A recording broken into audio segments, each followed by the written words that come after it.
Hey guys, welcome back to Andy's Dinosaur Reviews. Today we are going to take a look at a Safari LTD figure, quite an older one from the Carnegie Collection, and this is their Deltadromeus.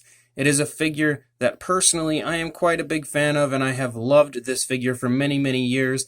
I actually have about 2 or 3 of them now just because I love the figure so much, and also because it's a very obscure species that you really do not see get made into a figure very often at all. In fact, the only one that I can even think of besides resin kits would be the Safari LTD Carnegie Collection version that you see before you here. If there are other ones, I personally don't know of them, but would definitely love to discover them because, again, the figure looks really cool. It's a very cool species, so let's go ahead and get a closer look at it right now. So starting up here at the head sculpt, you can see that the actual detailing of the face, if it would stay focused, looks really quite nice. You can see that the skin texture, even though it's kind of muted looking, is definitely there and is quite nice. You can also see the ear sculpted out back there. In the back of the skull, you can see the nostril sculpted out at the tip of the snout, and you can see that it is elaborated with a nice darker coloration. It does have kind of like a weird white line type of a deal going on here on the face. Almost looks like war paint of some kind. I'm not a huge fan of that, and it's actually the only area of the figure that I'm not really a big fan of, but it is there, and from a distance I don't think it looks terrible. Gives it a little bit of color variation, but personally I feel like something else would have worked better on that, maybe just excluding it altogether, but at the same time, like I said, it does give it a little color variation, so it's not the worst thing. You can see the eye is painted with a yellowish color and given a nice black pupil there. It is glossed, so it shines quite realistically like a real living eye would. You can see the teeth inside the mouth are painted fairly nicely. They are nicely sculpted as well for the most part. They're not perfectly painted. Like over here you can see a little bit of paint missing from the teeth, but the figure is very small. You can see it here in my hand. It's a very small figure, so some sloppy paint in that area, something so small, is forgivable. You can also see that the pinkish coloration on the inside of the mouth is a little bit sloppily applied as well, so I'm not really too bent out of shape about that because, again, the figure is quite small. You can see there is some pretty nice detailing here on the top of the head, but you can also see that I think this paint here, this darker paint, is meant to run down the center of the head, and somehow it got a little off course on this one, but luckily I do have quite a few of these, and I think the other one might be a little painted better than that, but this one I'm keeping because it does still have the tag, and considering how long ago the figure was made and that it's long retired, I definitely want to keep one with the tag on it. You can see that the top of the head does have a very nice ridge-like appearance to the spinal column that starts here kind of at the back of the head and starts to run down the entire spinal column.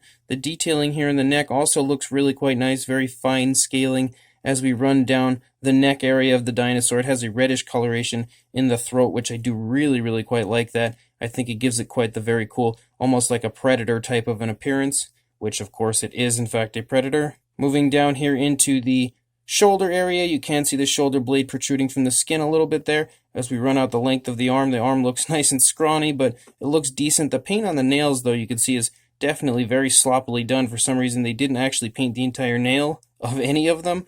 They just kind of painted the tips of the nails, and I don't know why they did that, but if the nails were actually painted the whole way through, I feel like that hand would have looked a lot better. You can see some fairly decent skin texture here in the stomach region, some nice detailing there of the skin reacting to the movement of the body with the leg pushing into the body, kind of bunching the skin up in the stomach region.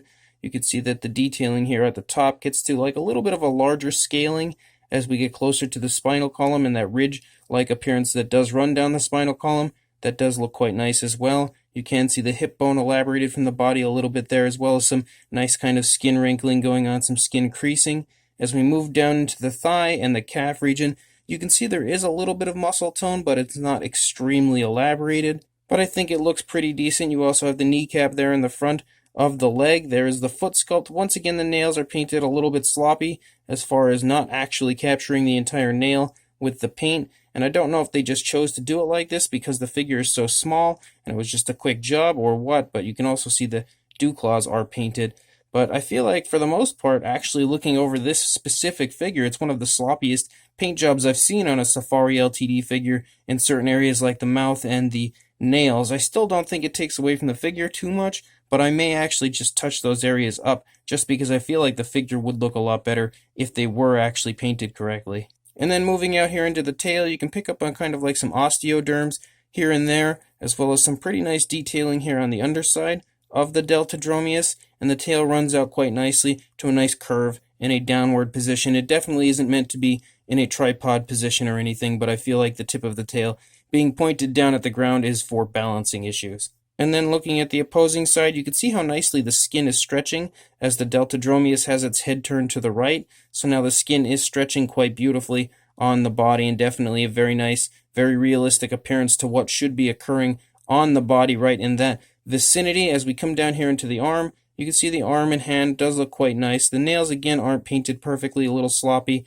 all over the place honestly for the nails, because they're just kind of like tips that they painted. I don't know if that was actually the goal with this and that's how they wanted them to be painted, or if whoever actually painted them didn't realize that the nails were longer than they are, but that's again how this side is painted as well. You can see some beautiful skin texture in the stomach region once again.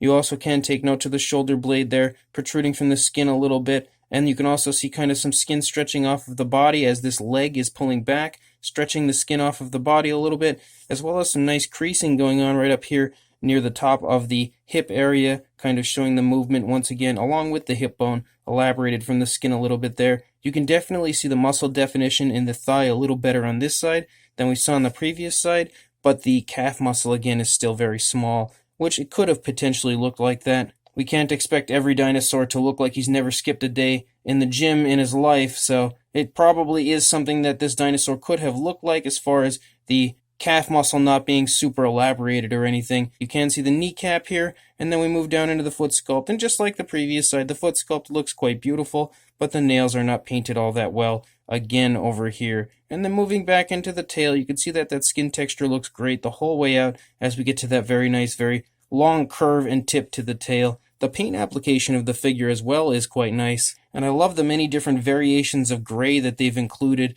with like lighter and darker grays and then kind of a white underbelly. I feel like the entire thing is quite the realistic look for a dinosaur like this, and I think overall it's applied beautifully and very naturally. So Safari LTD did do a good job as far as the body coloration, but the nails and the mouth and then this kind of white stuff here on the face is a little bit of a downside, but otherwise I think it's a great looking figure. As far as the size on the Deltadromeus, it is quite small, so for a length from the tail to the mouth you've got about 5.5 inches or around 14 centimeters, and for a height you're going to see it at a little under 3 inches, about 2 3/4 inches, or around 7.5 centimeters. For a size comparison, there is Mr. Papo T-Rex, the Attack Pack Colovosaurus, and Robert Muldoon, all showing you just how small the Deltadromeus is. Definitely one of the smaller Safari LTD figures, and they did make quite a few. I recently reviewed the Kentrosaurus as well. That was a pretty small figure. Well, this Deltadromeus isn't too much larger than that, so if you are going to be on the lookout for a Deltadromeus figure and you come across this one, it's a great addition to any collection because it is absolutely jam-packed with beautiful sculpt and detail, but it's at a much smaller size, so it should have no problem fitting into any collection. So this Safari LTD Carnegie Collection Deltadromeus is quite a beautiful figure. Maybe not the most up-to-date rendition of a Deltadromeus, but honestly I think it's quite beautifully done. The movement and everything throughout the body is definitely quite nicely shown, as well as the very minute details like the scaling. The scaling is very fine and really quite nice looking, but you can't take note to it quite as much unless you get up and close and personal, and you can really take in just how much detailing and sculpt was included in the figure. It's quite impressive, I will say that, but that's not something that's anything new when it comes to a Safari LTD sculpt. I feel like the sloppy paint in certain areas is really the only true downside to the figure. Like kind of the paint missing off of the nails is one of the biggest issues for me, because they just for some reason only painted the tips, and if that was like the plan they went into it going with, was just painting the tips of the nails, I feel like that was a very poor decision.